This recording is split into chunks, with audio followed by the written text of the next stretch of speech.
Awesome. Thank you for coming back. So I'll jump right in. I am standing in front of you to make and then hopefully defend a rather bold claim, and that claim is that roguelike games made me a better CEO. And the first thing I should cover is, who am I to make that claim? And here is the least useful piece of information I can give you, which is my contact information and name. I am Dan Recht. That is how to reach me if you would like to. But to really understand why I'm giving this talk, let's go back in time to Hanukkah 1995. I am giving this talk because I love games. I really cannot stress that enough. In fact, I love games so indiscriminately that if you look closely at the next time step in this scene, you find out that I am losing my mind over Street Fighter II, the movie, the game for the Sega Saturn. Truly, I was and continue to be a voracious player of games, all kinds. I love the roguelike genre, especially as an adult. I like the challenge and the fact that it can be either bite-sized or epic, depending on my availability. But ultimately, I did have to do something else besides games. And as it turns out, that thing was being a CEO. So I am the CEO of a company called Volute. We make conformable hydrogen tanks. So what that means is we make this object. It's about 4 feet long and a foot wide. And it holds hydrogen gas at very high pressure, like 700 times atmospheric pressure. So a lot. And the purpose of this object is to be the fuel tank in a hydrogen fuel cell car or truck. The reason we do this is because we have the only fuel tank that can fold up to fit in all the places that are actually available in a vehicle, as opposed to having to design a vehicle around a big tank that's shaped like a barrel, which is what our competition is. Now, being the CEO, I don't actually make any of these things. My job is to lead this group of people. And the company, including me, is 14. We've been around now as a company for about 4 years. And the question I ask myself all the time, and that I hope some of you are asking yourselves, is how do you learn to lead? They don't teach you that in school. And there aren't necessarily approved sources for teaching yourself. So when I approach this question, and I still ask myself this question all the time, one of the approaches I take is to look out into the culture and say, what are things that I find very affecting, right? Those things, because I'm a person, must encode something about the human experience. And leading is dealing with people. And so whatever's encoded, maybe I can learn to lead from that. And I'm not alone in thinking this. There's an entire industry of selling you leadership advice based on things that are very affecting to people. So here are the first 10 leadership books based on Shakespeare I was able to find. But there's something missing here, right? We're laughing at this for a reason, which is that intuitively, you know that you can't get leadership skills just out of a book. And Shakespeare, ironically, is able to capture this. In The Merchant of Venice, he writes, "I can easier teach 20 what were good to be done than to be one of 20 to follow mine own teaching." In other words, reading something does not mean that you're able to do it. Or hearing it also, right? Just because I'm talking to you doesn't mean you're going to be able to just do what I say. And so what this talk is really about is a method. You learn to lead by doing. And I would like to tell you how I learned by doing using roguelikes. And I'm going to do that through the story of my experiences with 3 roguelikes, but really, I've learned from a lot more than that. And you can learn from your favorite roguelike just by thinking deeply about how it was made and why. Fundamentally, what makes roguelikes a great tool for learning by doing is that they have this incredible set of interacting systems. And those systems lead to trade-offs. You can't always be perfect at all the systems all the time. And those trade-offs then create choices for the player. And those choices are difficult and meaningful. They have big world impact. And once you make those choices and get feedback from the game, that feedback is really powerful, and that initiates learning. And the game is a really nice source of directed practice at handling trade-offs because you can just go back and do it again if it goes wrong. And you see many different examples of many kinds of trade-offs, and you make hard choices. And you get to learn in a sandbox environment where you're not hurting anyone or ruining a business. So the stakes feel high, but in some sense they're not. Let's take a rather straightforward example of one of my favorite roguelikes. This is Dream Quest by Peter Whalen. This map screen is going to look pretty familiar if you've seen any roguelike, but what's unique, or at least what I find special about Dream Quest, I'm sure there are other games that do this, is that instead of having an inventory, you have a deck of cards, and instead of fighting, you play a card game. And what's interesting about that to me is as you gain equipment over time and get stronger as a character, what you really do is get more cards. So I can't directly influence my ability to win fights, but I can improve the probabilities that I have in combat. Similarly, the between dungeon crawl system, right? So the between game system, meta progression that people have been talking about, is an achievement system where the rewards are just new cards that show up in the game. And so again, all you can do as the player is manipulate probabilities. You are changing what is possible and what the odds of things are. And that reminded me immediately of setting up at a trade show for the first time. So that's a booth of ours in Germany. I went out to see a bunch of auto companies there. And at the moment I got that all set up early in the morning on day one, I was thinking to myself, well, nothing will be finished today. But what I am going to do is change the probabilities of things that come later. And this led me to really start thinking deeply about Dream Quest and what I might learn from it.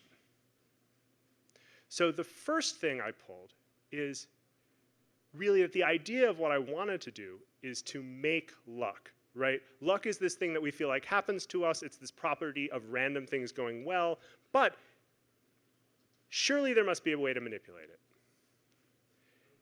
The first step, and I think Dream Quest is really good at teaching this, is to accept uncertainty. So recently I was actually writing a long document for my team about what was happening in our company in the future. So at the top is our company intranet page. If you work at a company that has at least one software engineer, I imagine yours does not look like that. As a company with 0 software engineers, this is what we've got. And when I tried to summarize really what the essence of my job was, I came up with the quote at the bottom of the page. So I'm going to commit the faux pas of quoting myself, but I only do it this once. I think of different ways things might play out in the future, decide which versions of the future are best for us, so for the company, and act to make good scenarios more likely and bad scenarios less likely. That's CEOing in a nutshell. But key to this definition is accepting that things are uncertain. In fact, everything that matters is uncertain. So what can you do in an environment like that? Well, Dream Quest gives us 2 answers. The first is to draw more cards, right? We can make more attempts at succeeding. So what does that look like in startup land? Well, for us, that means just trying more times. So we're a business-to-business company, which means we think about the world in terms of partner companies that we work with, either as suppliers or customers. And it's not one negotiation to one partner. Because we're in hardware, we're pretty stingy with NDAs, but we work with about 20 companies. However, my folder of executed NDAs has about 100 in it, which means that for every company we work with, we had a serious negotiation with 5. Similarly, when we're hiring candidates, for every candidate we interview, we receive about 30 resumes. And for every hire we do, we have to do about 15 interviews. So again, if you want things to go really well, draw more cards, try more. The other thing Dream Quest teaches us to do is to stack the deck, right? If you want to draw more better cards, have a deck full of better cards. And again, the way I looked at that in a startup context, in the context of Volute, was to say, well, what is doing the trying? The answer is not what is doing the trying, but who is doing the trying. Every try at everything we do is done by our team. And so the number one thing that I can do to make us succeed is to have as good a team as possible. This is the toolkit. This is the underlying probabilities of success. It's these people. So I had better select an incredible group of people, which then plays back to why we look at so many resumes and do so many interviews before we hire someone. So let's do a more complicated example. Darkest Dungeon. This is a game that is very near and dear to my heart. For those of you who may not be familiar with it, you take a party of people down into a really terrifying dungeon. And what is unique about Darkest Dungeon is this little stat bar right there. That's your stress meter for each character. Dungeon crawling is not fun for them. For you, maybe, but for them, not so much. And what that means is as you go deeper and deeper into the dungeon, your characters get less and less happy. They stress out. If they get too stressed in one dungeon crawl, they become afflicted. Something bad happens immediately. It's like a mental breakdown. So they might become, for example, hopeless. But if they're stressed over time, they develop quirks, which show up as permanent traits on their character sheet. And there's a lot of different quirks. It can be everything from being too calm to falling in love, to being a bad gambler, to being afraid of robots. Anything is possible in Darkest Dungeon.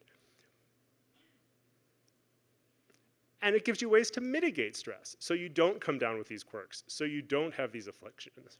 You want to keep your characters mentally healthy, so you can take breaks in the dungeon and make light of the situation, or you can go to the tavern after the dungeon crawl and either, as the game says, drink your cares away, or gamble, or do less work acceptable things. And so the obvious thing for me to take this around to what we're doing as a company would be to say, well, let's relieve stress like Darkest Dungeon relieves stress. So let's, we do a lot of high pressure testing, and it can feel like we're under a lot of pressure. So let's make a little bit of fun of that, right? So when we talk about stress, let's make fun of that pressure. So there's our safety sign. We have a big glowing green light when we're pressure testing that corresponds to this sign. We can go to the tavern, in this case the Korean restaurant, after work. But really, that's not the point. The point of Darkest Dungeon for me, and what I felt like the designers in this system were trying to tell me, is that it is worth making trade-offs to manage stress. Stress management isn't free, and it isn't necessarily easy, and that extends to managing and making sure your team is mentally healthy. So I choose to spend resources on that. I spend my time. I check in with everybody on the team 30 minutes every month. That's costly, right? I could use those 30 minutes times 13 other people for other things. But it's a good time for me to ask, what are you working on? How's your stress level? Are you excited about what you're doing? We offer health insurance that has mental health benefits. This costs money. But again, I think that trade-off is worth it. And I think Darkest Dungeon has that message embedded in it. And then I spend the team's time on this. Our culture is one in which we take care of each other, where emotional labor isn't the province of just one or two people. And what that means is every interaction, or at least many interactions between people on the team, can be stress reducing, even if externally there are stressors and pressures and problems that we're trying to solve. And having that kind of culture means maybe you do a little bit less engineering per unit time. But in the long run, because the kind of engineering we're doing is really difficult and really time consuming and is going to be a long haul, because the first hydrogen vehicles with our tanks in them probably won't be on the roads until like 2023. We have to do something that is self-sustaining.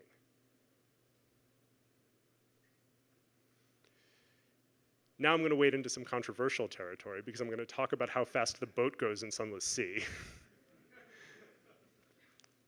This was another game that I spent a lot of time with and that really means a lot to me personally. In Sunless Sea, you play a sea captain in the ocean underground that was discovered when London fell through the crust of the earth.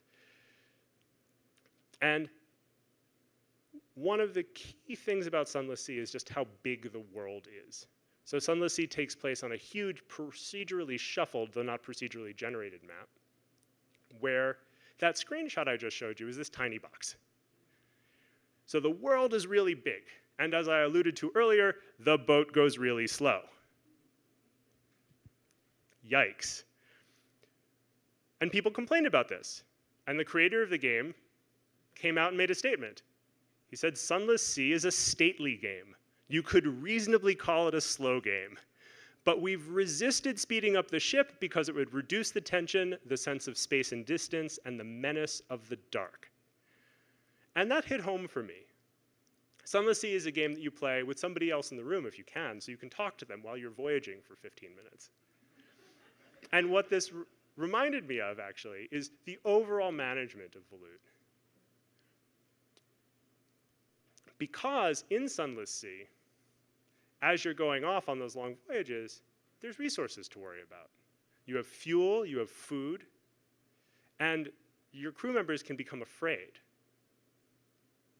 And this leads to the motto of the game. This is their tagline, lose your mind, eat your crew. But if you actually look at the starting screen, there's another tagline, explore, take risks. And balancing those two things hit me as really resonant. And it was at a time I first discovered Sunless Sea when Volute was not doing that great financially. And so I immediately looked at our bank account and saw the arc of the game in it. So this is really our bank balance from October 14 to November 17. And you can see these moments where things were getting a little dicey. And what Sunless Sea taught me to do was to think in terms of voyages, as opposed to isolated problems or projects or short-term goals. And if you're going to go off on a voyage, the first thing you need to do is know how fast that you can go. So after playing Sunless Sea, I actually started measuring how fast can we do things. And I found out it takes us about 3 months to hire a mechanical engineer. If we want to produce at a new supplier, it takes us about 6 months.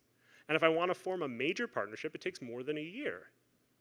But knowing these things means that we can plan the cadence of our work. The other big part of a voyage is knowing where you're going. In Sunless Sea especially, if you don't have a plan about where your destination is, you're going to run out of things really fast, and at best limp home, and at worst, terrible things. So those endpoints where things, as I said before, were getting a little dicey, were easier for me to understand and also to plan for and through once I began to think of them as the endpoint of a planned voyage. And so if you look at that March 16 point, what's really going on there is not a sudden crisis, but rather the end of a process that began in October of 2014, where we had an idea of what the product should look like and how we would make it, and planned out a voyage of more than a year of getting to the end and actually having that object. So on March 16, we're absolutely exhausted as a company. We have basically no money left in the bank account, but we have the thing that we meant to make.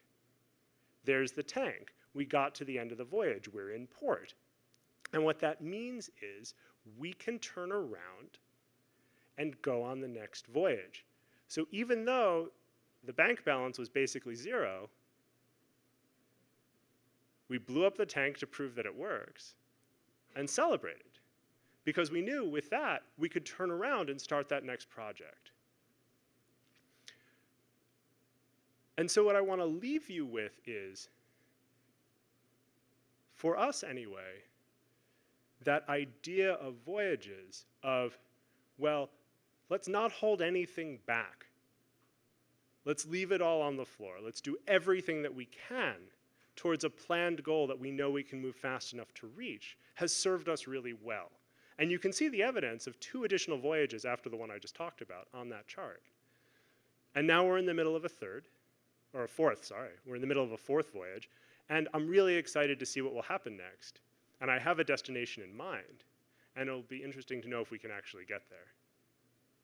Thanks very much.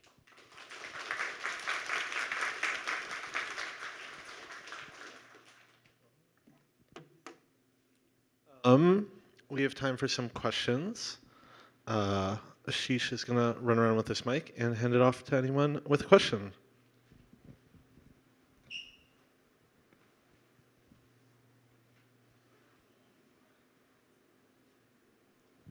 In the back. Thanks. Hi, thanks for your talk. I had a question about gauging when to persist on a certain project or question, and when you've sort of decided we need to go in a new direction. Right. Are So there any red flags or moments that you can identify when you need to switch projects, or you just keep banging your head against the wall, basically? So the way we approach that question is first to really be careful about what that destination is. So that place where we want to go, we have to know that we need to be there. And we pay attention to things like the market and our customers to see if that really should stay the destination. Then the head-banging problem, if we have that fixed, becomes much more about route finding than about direction setting. And you can start doing things like pursuing multiple routes in parallel and dropping them when it makes sense to drop them. I think the hardest time to quit is when you're not sure about the destination you're heading to. And we try to head that off as much as possible by just working really hard on that up front and then paying attention to it as we go.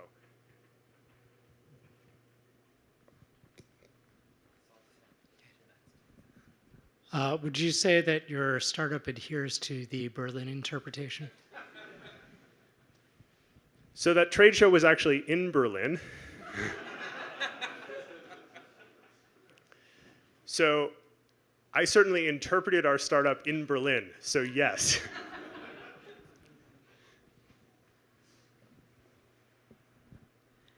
So it sounds like some aspects of this are talking about risk management as an approach for CEOing. What roguelike games do you think embed that mechanic of risk management rather than just resource management, if any?